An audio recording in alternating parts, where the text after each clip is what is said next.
وليه تعملي كل شوية سندوتشات لما ممكن تعمليها كلها دفعة واحدة وتدخليها الفرن وتخرج معمولة جاهزة على اللانش بوكس على طول؟ كوباية من المية، معلقة من الخميرة، معلقتين من السكر، معلقة صغيرة من البيكنج باودر، معلقة من الخل الأبيض، وقلبي الكلام ده كله مع بعض كويس جدا.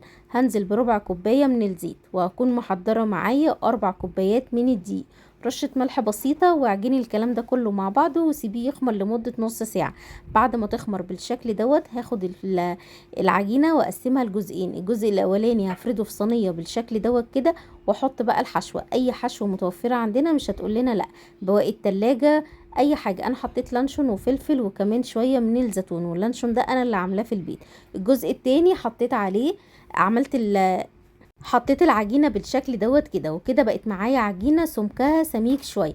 لو عايزاها رقيقة تقدري تحطيها في صينية مقاس 40 في 40، الصينية دي مقاس 30 في 30.